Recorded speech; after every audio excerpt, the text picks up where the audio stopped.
하나님 말씀은 마태복음 26장 1절로 13절 말씀입니다. 예수께서 이 말씀을 다 마치시고 제자들에게 이르시되 너희가 아는 바와 같이 이틀이 지나면 유월절이라 인자가 십자가에 못 박히기 위하여 팔리리라 하시더라. 그때 대제사장들과 백성의 장로들이 가야바라 하는 대제사장의 관정에 모여 예수를 흉계로 잡아 죽이려고 의논하되 말하기를 밀란이 날까 하노니 명절에는 하지 말자 하더라.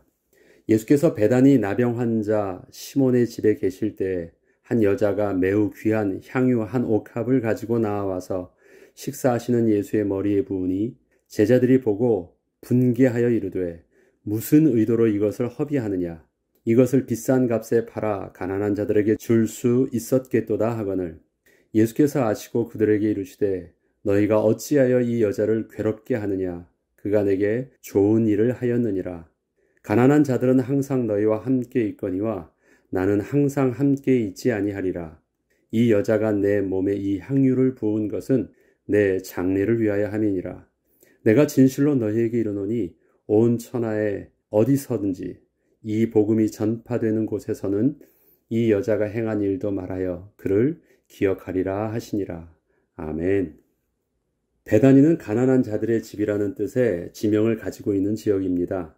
그곳은 나사로가 죽었다가 살아난 곳이고 나사로의 자매들인 마리아와 마르다가 살고 있던 지역이었습니다. 본문은 그 베다니에 있는 한 나병 환자 시몬의 집에 이들이 다 모인 것을 그 배경으로 하고 있습니다. 또한 그 시기는 예수님이 십자가를 지시기 전 마지막 토요일에 있었던 일이었습니다. 참고로 예수님께 향유를 부은 여인의 이야기는 사복음서 모두에 기록되어 있지만 누가복음에서 기록하고 있는 사건은 또 다른 여인의 이야기로 마태, 마가, 요한복음의 여인과는 구별됩니다. 그곳 베다니 시몬의 집에는 예수님과 제자들이 방문하여서 즐거운 식사가 진행되고 있었습니다. 죽었다가 살아난 나사로는 사람들에게 예수님만큼 인기 있는 사람이었고 문둥병자 시몬에게도 예수님의 방문은 큰 기쁨과 감사의 사건이었습니다. 마르다도 시몬의 집에 와서 잔치를 도왔습니다. 저들은 모두 예수님을 통해 큰 기쁨을 얻은 자들이었습니다. 또한 유대인의 큰 무리도 예수님과 죽은 자 가운데서 살아난 나사로를 보려고 그곳으로 몰려들었습니다. 그러나 한편으로는 대제사장들이 예수와 나사로까지 죽이려고 모의를 하고 있던 상황이기도 하였습니다. 그런데 이때 예상치 못한 일이 벌어졌습니다. 나사로와 마르다의 여동생이었던 마리아가 예수님 앞에 나와 예수님의 머리에 당시 300데나리온 정도의 가치를 지니고 있던 향유를 부어드린 것입니다. 당시 마리아의 행동은 주위의 사람들이 보기에는 상식적인 것이 아니었기 때문에 주위 사람들에게는 다소 충격적으로 받아들여졌습니다. 8절에 보면 무슨 의도로 이것을 허비하였느냐라는 제자들의 분개한 말이 나옵니다. 7절로 9절을 제가 먼저 읽어보겠습니다. 한 여자가 매우 귀한 향유 한 옥합을 가지고 나와서 식사하시는 예수의 머리에 부으니 제자들이 보고 분개하여 이르되 무슨 의도로 이것을 허비하느냐. 이것을 팔아 가난한 자들에게 줄 수 있었겠도다. 본문은 제자들의 반응을 놀라거나 당황했다고 표현하지 않고 몹시 분개하였다고 설명하고 있습니다. 이 표현은 매우 심한 표현입니다. 이 단어의 의미는 부정, 비열, 부당한 행위에 대하여 극도로 저항하는 반응을 담은 단어이기 때문입니다. 마리아의 행위가 상식을 넘는 낭비된 행동으로 보일 수는 있지만 예수님을 사랑하는 마음에서 헌신한 그녀의 섬김을 그렇게 강하게 부정하고 있다는 것은 제자들의 반응도 그리 평범하지 않은 반응이었음을 알 수 있습니다. 만약에 무슨 의도로 이것을 허비하느냐는 그 물음을 던졌던 제자에게 그 반대로 무슨 의도가 있었기에 이렇게 심하게 반응하냐고 역으로 질문해 본다면 이 질문을 하였던 제자 또한 본인도 분명 다른 의도가 있었음을 느낄 수 있었을 것입니다.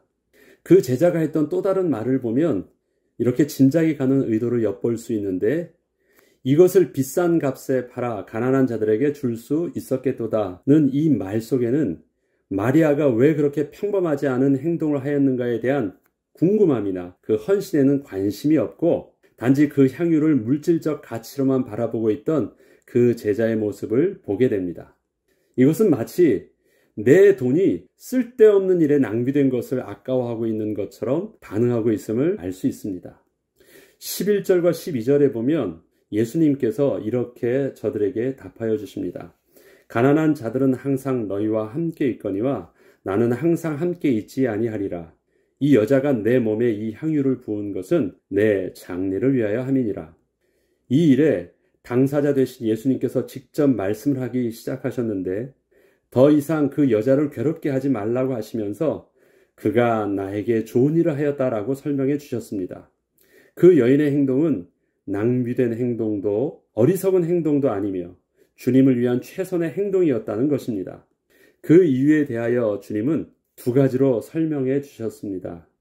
첫 번째가 가난한 자들은 항상 너희와 함께 있거니와 나는 항상 함께 있지 아니하리라는 말씀입니다.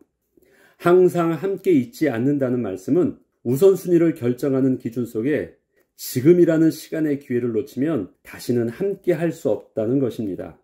그동안 예수님은 예루살렘을 오가실 때면 늘 마리아와 마르다의 집에 들러서 저들과 함께 교제하시고 그 집을 나서셨습니다.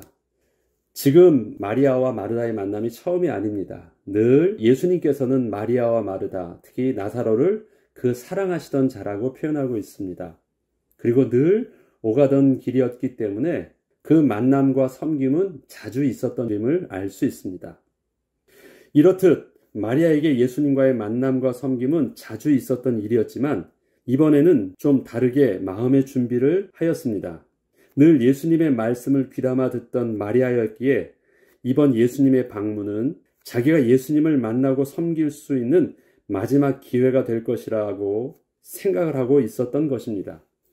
그래서 이번에 오신 예수님의 방문을 마리아는 두 번 다시 오지 않을 마지막 기회로서 예수님을 섬겼습니다. 사실 그동안 예수님과 함께 했던 마리아의 모습을 보면 마리아는 그의 언니 마르다와 비교되는 부분이 있었습니다. 예수님을 대접하기 위한 모든 음식의 준비나 섬김의 일들을 거의 마르다 혼자 다 했었고 마리아는 그저 예수님 발치에 앉아 예수님의 말씀만 귀담아 듣던 모습이었습니다. 그런데 늘 예수님을 섬기던 일에는 조금 둔해 보였던 마리아가 이제는 아무도 생각지 못했던 그러한 섬김의 행동을 이렇게 보이고 있는 것입니다. 그리고 주님을 위하여 자기의 소중한 것을 아낌없이 다 사용하여서 예수님과 함께 할 수 있는 마지막 기회를 놓치지 않고 자신이 할 수 있던 최선의 방법으로 지금 사랑을 표현하고 있는 것입니다. 두 번째로 예수님은 이 여자가 내 몸에 이 향유를 부은 것은 내 장례를 위하여 함이니라는 말씀을 하셨습니다.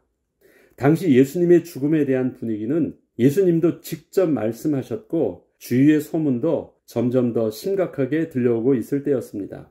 마태복음 26장 2, 3절에 보면 너희가 아는 바와 같이 이틀이 지나면 유월절이라 인자가 십자가에 못 박히기 위하여 팔리리라 하시더라.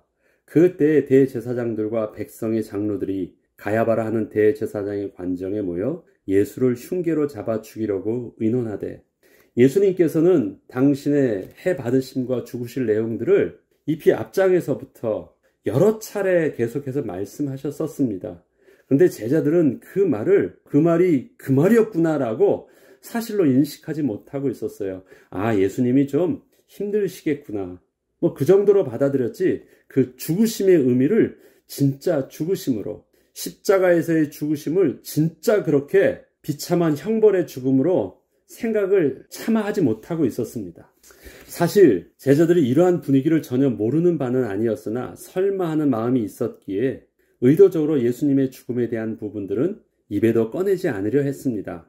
그런데 마리아는 이때에 예수님의 임박한 죽음을 심각하게 받아들였고 이번 예수님의 방문과 또한 그 만남이 어쩌면 마지막일 수 있다는 생각에 예수님을 향한 그 섬김이 그렇게 간절할 수밖에 없었습니다.